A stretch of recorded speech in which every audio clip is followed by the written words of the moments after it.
Cooperative Extension pays, as you knew from previous meetings, that it was $40,000 that we budget for them. And I think we took $10,000 out for utilities, so we have $30,000 a year that would be put towards this $450,000. So we're not double dipping, I don't think, unless I don't understand what Representative Hunberger is trying to make a point of. Is the 30,000, say the 30,000 that we do now, we pay to the building, the owner of the building in Conway? Correct. Okay, so that our taxpayers do, and 10,000 also in utilities goes to the owner of the building in Conway. Right. I think that the commissioner is saying that, you know, so if you want to, you know, go for that.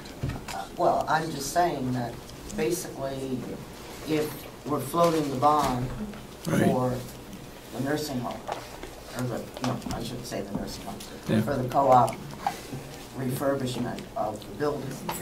And if we're looking at what you're saying, okay, so we floated the bond, and then in fact what we're doing is that we are in fact paying for it back on the other end, supposedly with, okay. Now, I don't remember clearly how much the rent is for the co-op at where it is in Conway. And I think that we have figured it between 30 and 40,000, including utilities. Ann? This is Ann from Extension. I'm sorry, Janice. The cost for rent for 2012 is $42,525, and that includes all the utilities, snow plowing, and maintenance of the building. Would you give me that number again, Ann? $42,525. Okay. That's what it's going to be for 2012. And I also want to add, I did talk to the landlord about extending the lease for a year. It would still be for 2013, $42,525. If we extend the lease 5 years, the rent does not change each year. Okay. So, Representative Umberger? That is what the rent is now that we are paying to the owner of the building. And it won't change. In Conway. It won't change for 5 years. It won't change for 5 years. Okay. Representative Albright. Thank you, Madam Chair. Just a couple quick observations, or I guess questions. It appears to me that the $452,000 does not include the apportionment of the redoing the roof, which is $405,000. Correct. So we might consider another $133,000 into our factors of what it costs to do the co-op area. So that brings it up to, instead of $450,000, brings it up to about $580,000. And that amortization brings us to a payment of about, not that number. Well, I think we, you know, just by average, we can say it's going to be about another $8,000 a year. Okay, Representative Algren, would you give me your assumption again that the portion of the roof that Extension would have is what percentage? Well, it's a third, is that what you're saying? Yeah, it's approximately 1/3. I mean, we're looking at 4,500 square feet of the 15,000 square feet, so it's about 1/3. So about 1/3 of that $400,000 is about $133,000. Okay, that's good. And I just need which is about a quarter of the current $450,000. So if you add another quarter onto $30,000, you're going to get about $37,500. So I'm just kind of, so I mean, you know, that's really probably more of a little more accurate figure. So you're saying 35. This is the estimate. This is the estimate. Like about 35,000 a year. Well, what you're saying? more like 37. 37. Would probably be a little more accurate of the amortization of where we would be at for redoing the building in that portion. Okay. All right. And but I just needed to follow your numbers. So, and as clarification, although it is pretty clear that the HVAC rework is only for that 4,500 square feet that we have within our estimate. There's no rework for any HVAC for the rest of the building within this. Just minimal within the area, like the laundry has a little bit and so forth, some of that. But when you look at those areas, it's specific to those areas. Like the laundry room has some mechanical, but the Okay. bulk of it is, the assumption is that the existing systems will work throughout the rest of the building. You already have perimeter heat and things, those will stay intact. The co-op space was being upgraded because it was office and it was adding basically air. You know, you were moving fresh air and so forth and trying to bring that up to a little more comfortable standard. Okay, so the HVAC is, if I may Purely for mention, that, purely for that space. and it's pure for that space and mostly air conditioning. Fresh air. Okay. Yep. And then I guess my last comment is that in respect to Representative Umberger's concerns, is that I believe that I am in concurrence with her statements of it. It's probably poor use of the taxpayers' money to float a bond for the nursing home and then turn around and float another bond for the renovations of the old nursing home. I think what we were trying to do with the use of the amortization was to give us an idea of the payment for a bond that we're not going to take out, I would hope, in respect to the rent that we are currently paying. Right. That I don't believe that, well, I certainly concur that that would be poor use of our finances and the American, and our taxpayers. Okay, Representative Babson and then Representative Schmidt, did you have a question? No, I was just scratching your head, okay. I'm trying to be observant. If you can scratch your head, that's okay.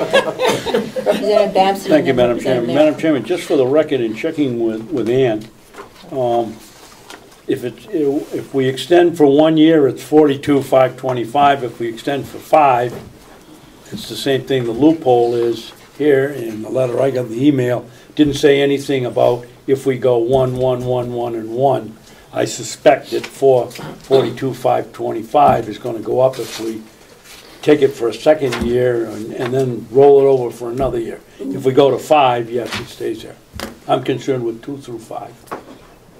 Ian, what I heard you say, that if we did 2012, it was 42,525. 2013 would be 42,525. If we extended it For a 5-year period. for a 5-year period, it would be there, but if there is no guarantee that what Representative Babson is saying is true. It may increase if we only go 1 year at a time. I don't know.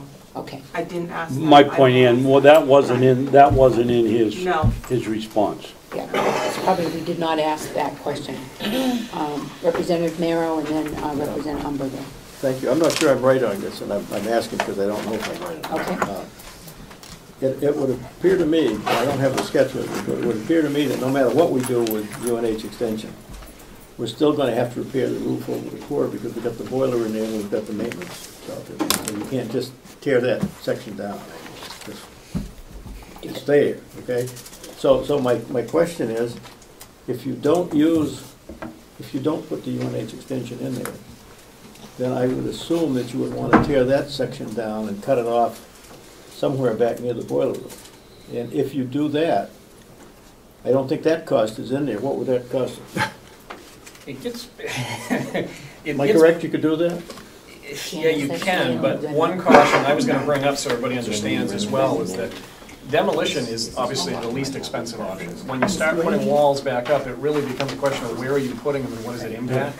I mean, taking the wings down is a fairly straightforward thing, but putting walls back becomes pretty extensive. Where do you break that line? There's structural work, there's mechanical work, there's foundations, there's brick and block, and it gets pretty pricey.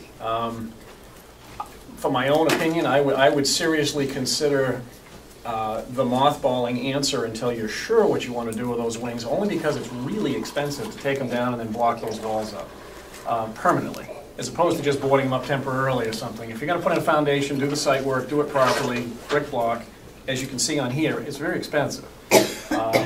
So the mothballing thing is certainly a much less expensive option up front until you know for sure what you're going to do with those.